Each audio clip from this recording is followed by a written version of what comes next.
Happy Friday. Happy Freitag. I mean, free day. Arbeit macht frei. Freitag. I don't know. It's a free day. It's a free day. I'm free at last. The end of the work week. Freitag. It is February 17th, 2023. It's my youngest daughter's birthday today. She's 9 years old.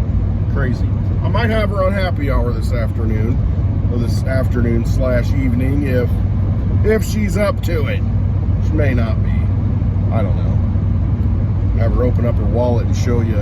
Even a 9-year-old can accept crypto. She's got her own wallet. It's not that hard. I mean, it is and it isn't. But the concept of freedom, the concept of the idea that I want to hold money in my own possession and not be messed with, not have some government getting into it and telling you what to do with it, central bank ballooning the money supply, printing a bunch of it, you know. If you don't want to be involved in any of that and you just want to hold your own money outside of these systems, then you might want to look into cryptocurrency. You might want to look into Litecoin. It's a sickness I had over the past week. It went from I got a headache, sinuses, sore throat, now it's in the lungs, congested. It's the same cycle every time. Every time I get out in the air and breathe this genetically modified crap that's flying around, because it was nice out this past weekend. I was outside working on the car, wind is blowing, I'm breathing all this stuff in. This usually happens in the fall or the spring, you know, at those types of, you know, those times. It's windy out, a lot of stuff blowing around. So anyway, I'm at the stage now where it might sound bad. I feel really good. It's just that now all this is breaking up in the lungs, hacking it. Anyway, not that you want to hear that. So try and keep yourselves healthy. That's very important right now. It would be a shame that you've come all this way to fight these vampires and then you don't get to see the victory. I know it's an ongoing thing. It takes years. It might take generations, because it took generations and centuries of bloodlines to put us in this position. But man, might not be making a long video today. But you want to be around. You want to stick around to fight this war. Some people don't. They check out early. They make decisions and they say, no, I'm out. I'm just going to self-sabotage. I'm getting out. I don't want to play this game anymore. Game over. No more quarters.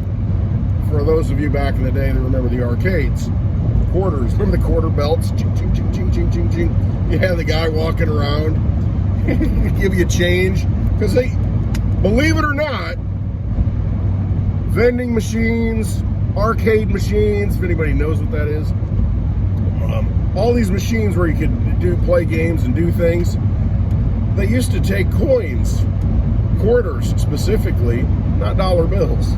They didn't have the little, you know, you roll the dollar bill into it and then it would, you know, give you credits. No, it was, you put a quarter in and you play one game. Then you put another quarter in to continue playing that game. And that's how they got you. Hey, you can keep playing and not dying, just keep putting more quarters. I remember some of the, I'm sorry. I'm trying to break it up.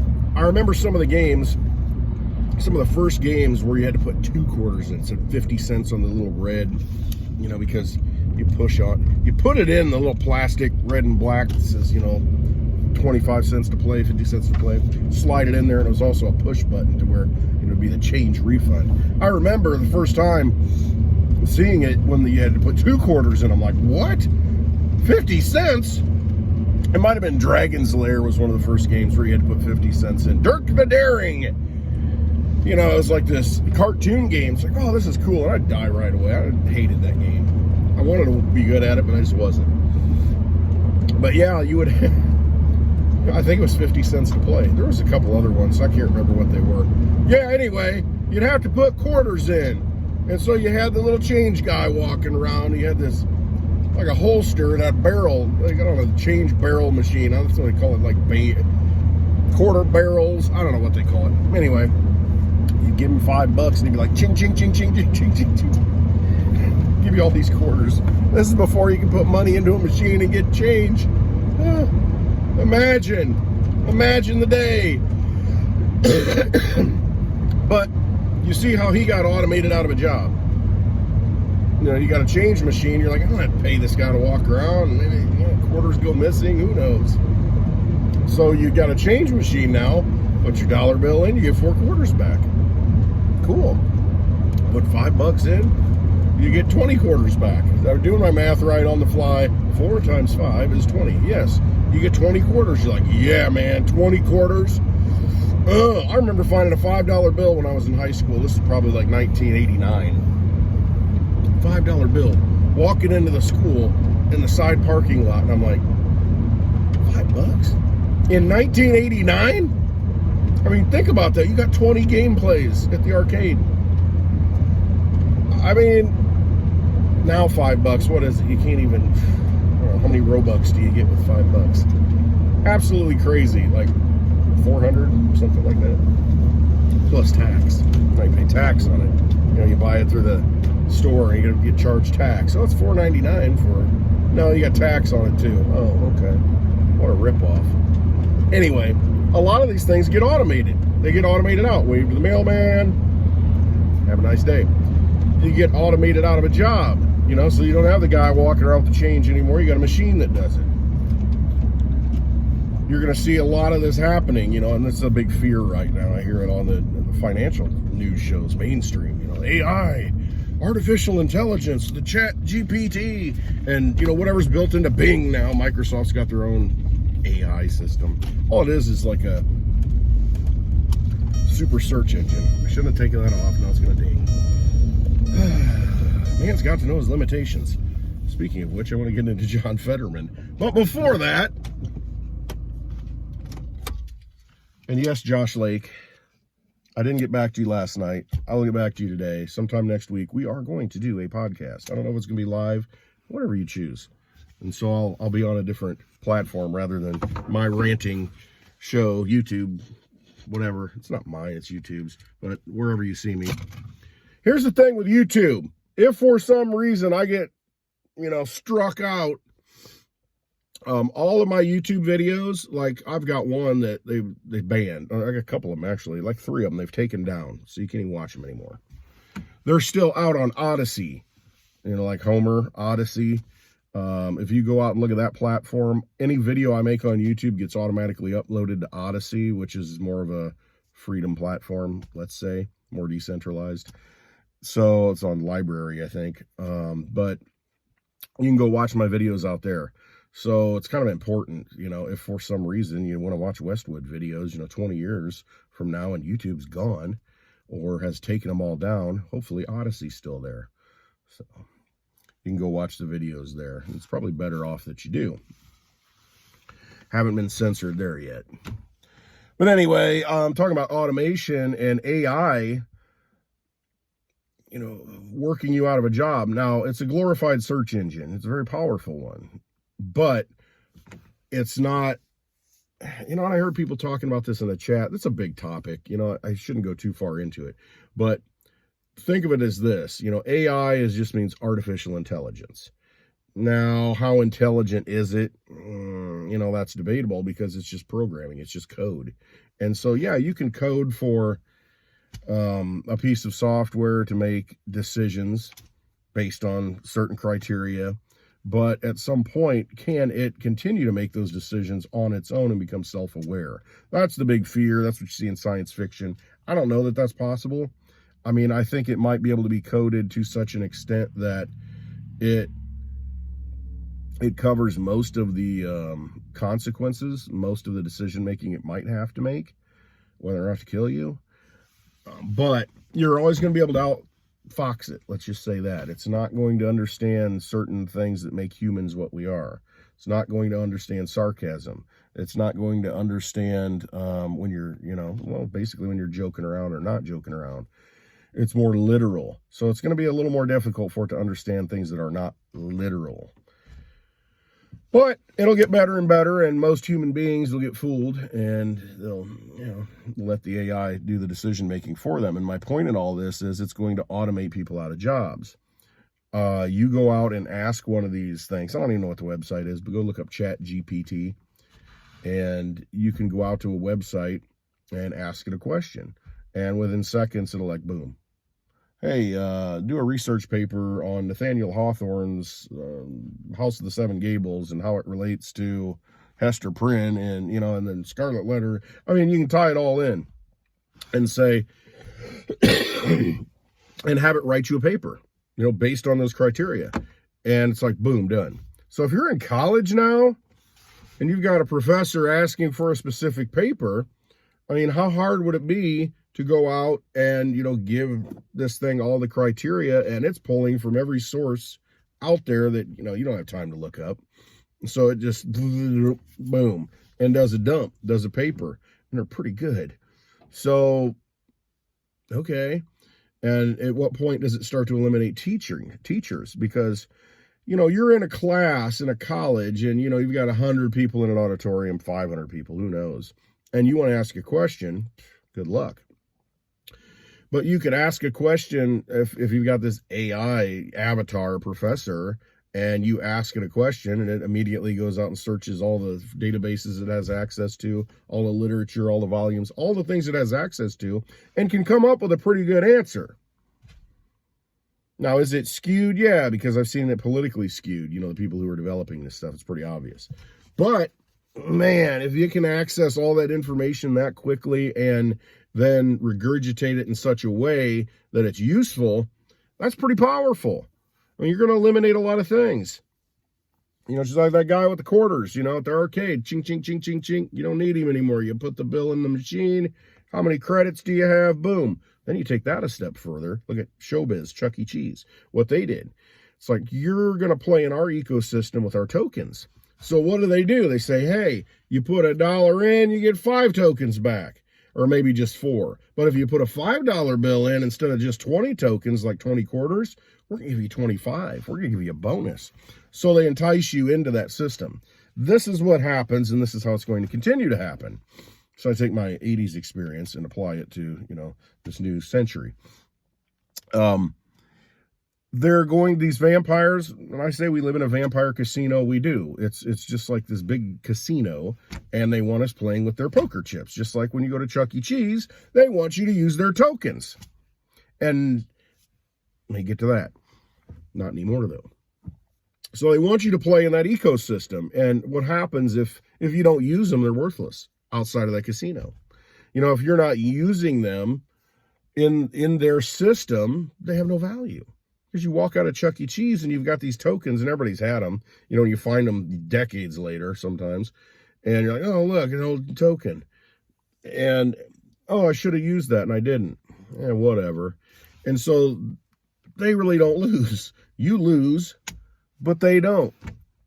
And that gets you to go back if you want to spend it because you can't spend it anywhere else.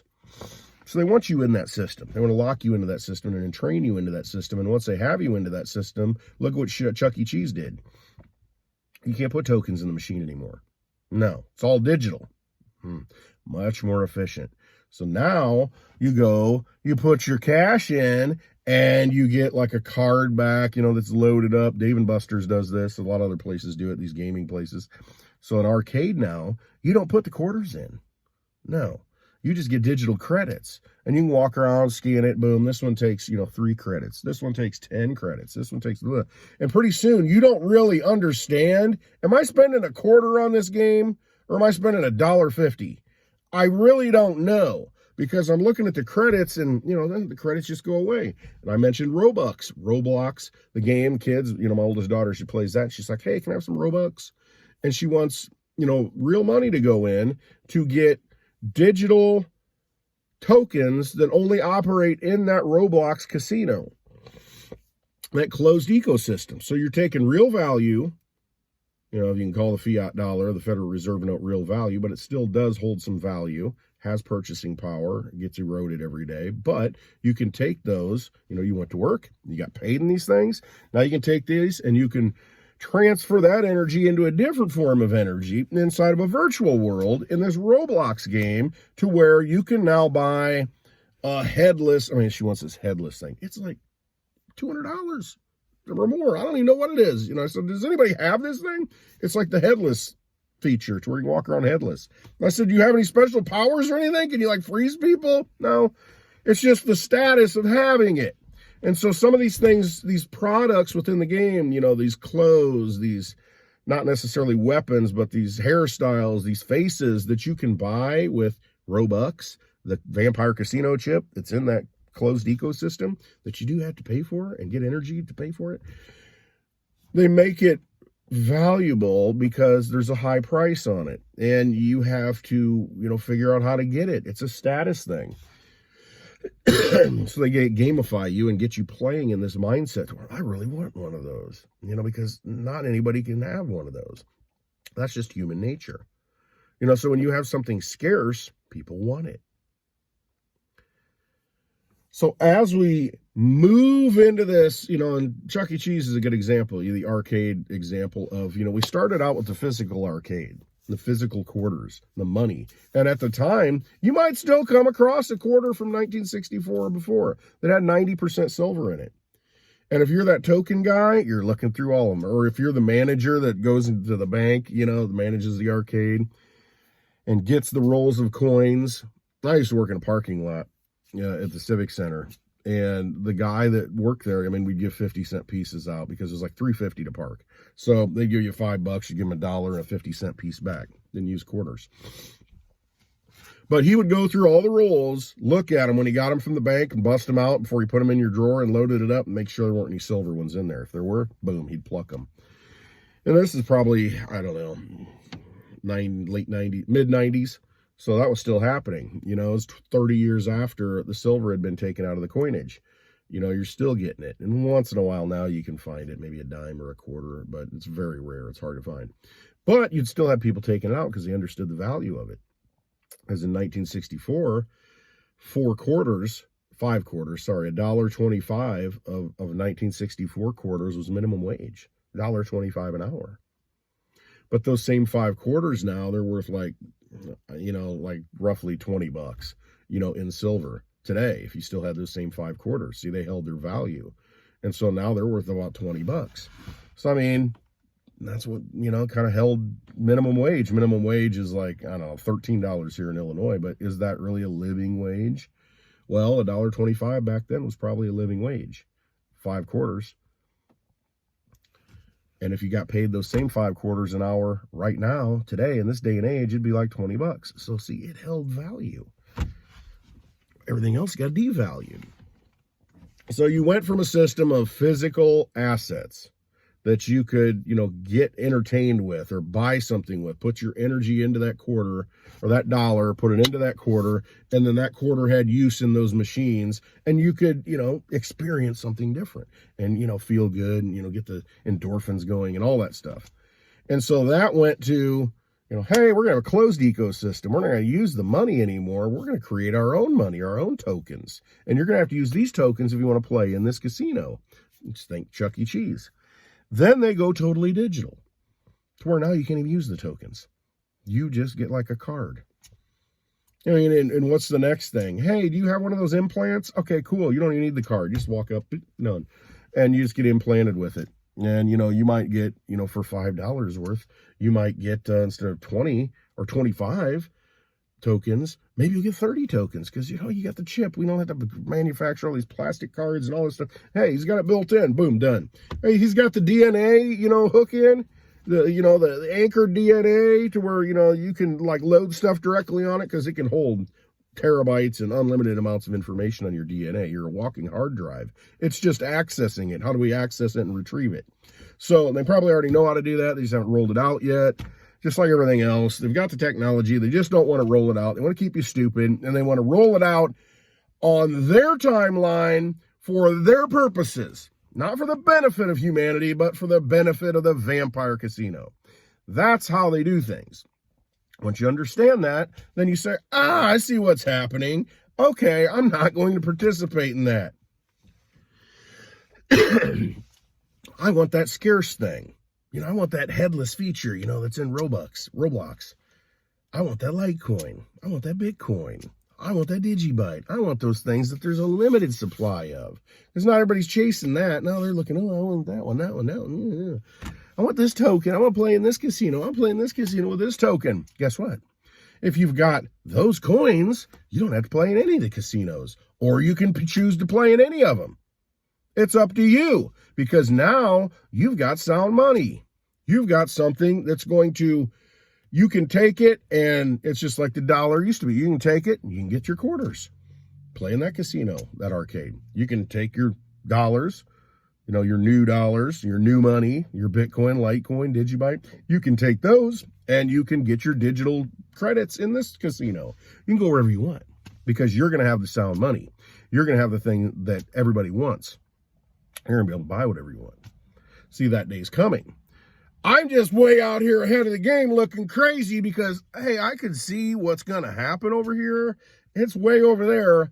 But I'm just saying, right now, there aren't that many people who see that. Not that I have great vision. I have to wear glasses now. But once you understand that and you see that, you can't turn back. I mean, you can't unsee it. You really can't. And so you get out and you preach, and it's just like you have to say it. It's like, people, listen. If I were preaching like this about Bitcoin in 2010, you'd love me right now.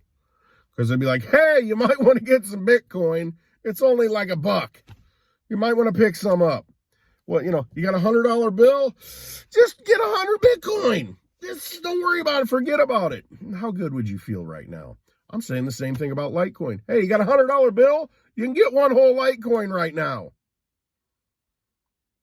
If you were listening to me 6 months ago, you could have gotten 2 Litecoin for a $100 bill.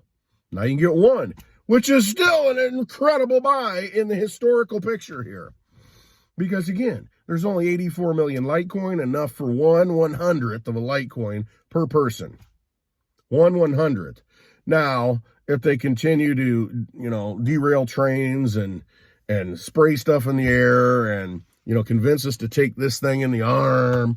I mean, if they convince us to, put fluoride in the water and do all these things and toxify our food and GMO our corn and all that stuff. If they continue to do that, we might not have as many people on Earth. So there might be only one, each person might get a little bit more, 1/50th of a Litecoin, something like that.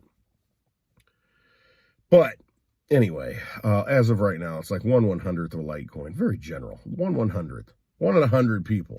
Got 100 people, 1 Litecoin. Well, if you're one person and get 1 Litecoin, you're 100 times ahead. My point is, if you understand what's happening and you see the evolution of things and how they want to take us down that path of mass efficiency and centralization and total control, look at the Chuck E. Cheese, the arcade analogy. That's how they're going to do it. They're going to completely, and the thing is, I don't even know if they do it at this point, but casinos do it. I mean, so why wouldn't Chuck E. Cheese at some point do it? Hey, first time you come here, you need to face scan and sign up. And then, safety thing, so the kids don't get taken by the wrong person. You're linked to this child's face, and you can come in with that child. And, you don't have to stop at the gate and scan the little, stamp that's invisible through the blue light, ultraviolet lights. No, you can just walk in, face scan, you don't have to worry about it. Well, then you don't need somebody at the door. And so you automate people out of this through technology. That's what they want to do. These smart cities where everything, these cars that drive themselves. There's cars coming out now that have no steering wheels, no pedals. They're completely automated. These bus trolley systems, and they're rolling them out in a couple of different places in the world. But that's the plan. They don't want you to own anything. And they're going to make it so convenient that you don't want to. Trust me. I visited Europe at the end of 1989 or 98, 99, sometime like that. I liked the whole train system. I loved that I could travel across the countryside to these small villages on a train. And it's so nice. I don't have to drive anywhere. You pay a little bit to go here, and I can go visit. I can go to this, drink some beer, with the locals. I mean, you'll see this church. I mean, it's ancient. And I mean, you can go do these things. The transportation, I just love it. The fact that you have that. They want to do that for America. A little bit different around here. We're not as compact, and we're more used to being free and just going where we want to go. It's kind of in the American spirit. We got all this land.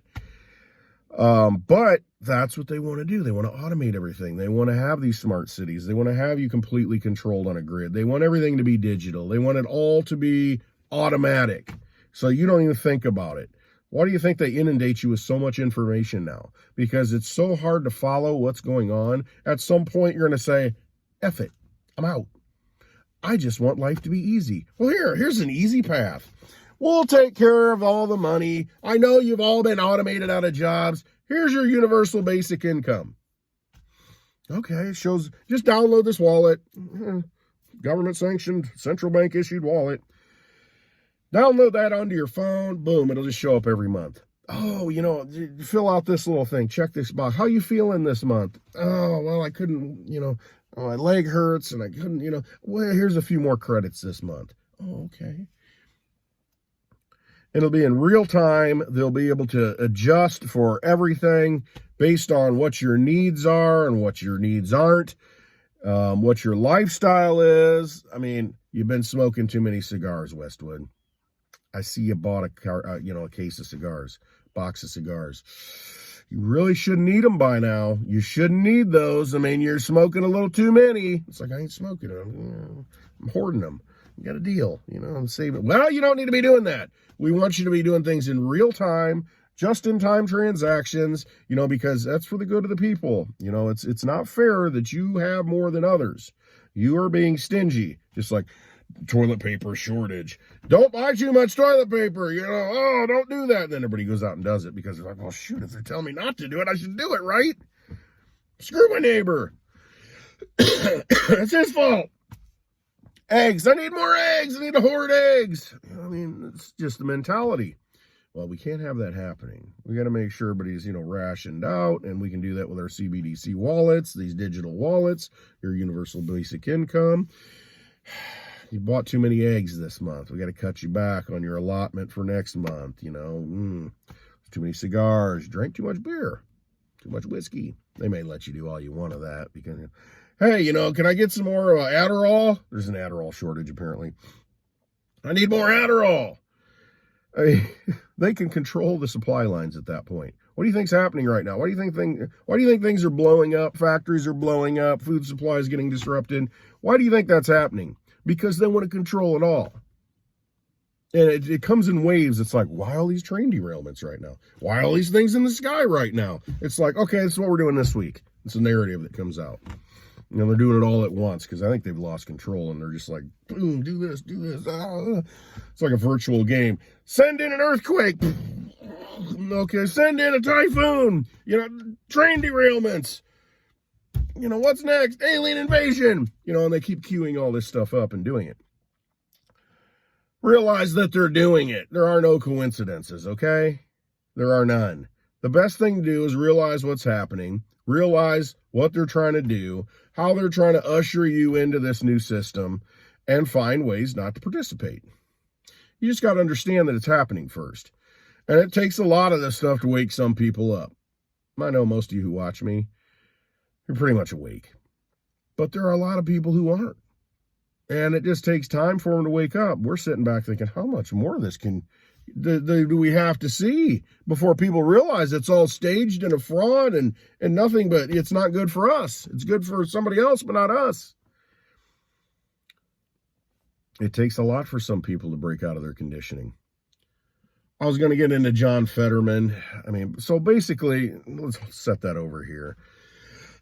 Maybe that's a happy hour discussion. You know, join happy hour Friday, 4 p.m. Central Time on Litecoin Lisa's YouTube channel. Go check out Litecoin Lisa and subscribe to her channel. Put the notification bell on. So when we go live today on happy hour, when I have some drinks, because I think I can have a few drinks today. I haven't drank all week. I usually don't. But since last happy hour, you know, because I've been a little under the weather. But I feel fine now. Haven't had any cigars either. So there, I'm not over my limit. So anyway, go check that out. Maybe I'll talk more about John Fetterman on that, because I do want to kind of bring that up. I guess we'll do it on happy hour.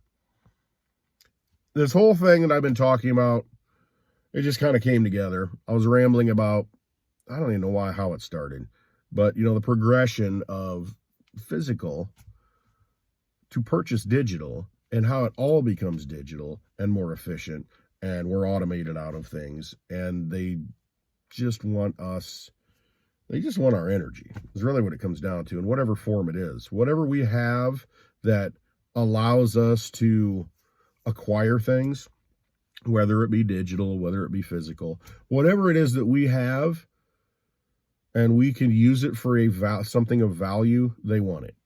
Now, it can be quarters. It can be, digits in your bank account. It can be the assets that you hold in your possession, your automobiles, because that's freedom. And so they want to, tax you out of it, license you out of it through high fees, get to the point where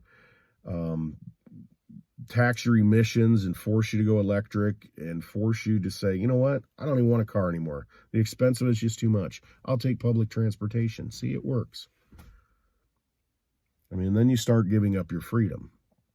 And so it is nice while it works, but you do give up a level of independence, a level of sovereignty, a level of freedom. And that's where they want you, though. I mean, if we had benevolent dictators, then everything would be fine. If the leaders were like us, everything would be fine. But we see how that works. We've got a president that essentially blew up a pipeline, gave the authorization to blow up a pipeline, a terrorist act, an act of war. And it's okay. Nobody talks about it. Well, they do, but you see the mainstream reporting on it? No, because they're bought and paid for. Look at the commercials and who fund them. And then you got this full circle, you understand. It's all a big vampire casino. It's this arcade where all they want to do is just get your money, get your energy, and then put it into their system, this illusion that they've created for you, so you can get the headless feature. Feel like you're important. So you want those scarce assets, though, but you want scarce assets that, not the ones they give you, but the ones that they can't give you, the ones that you can hold in your possession. So I harp on Litecoin. So I preach Litecoin, because it does have a finite supply. It has been running for over 11 years nonstop. It has never ceased to send a transaction, send value. Doesn't matter. 365 days a year. 366 on a leap year. 24/7, no central banks, no governments. None of them can tell you what to do with it. You own it. You control it. Seek out those things of value. Exit the vampire casino. All right. Love you all. Hope you have a wonderful Friday. Check us out on Happy Hour, Litecoin Lisa's channel today at 4 p.m. Central Time. Love you all. Trust yourselves. Always trust yourself. They're not looking out for you. You are. All right. Love you all. Thanks for watching.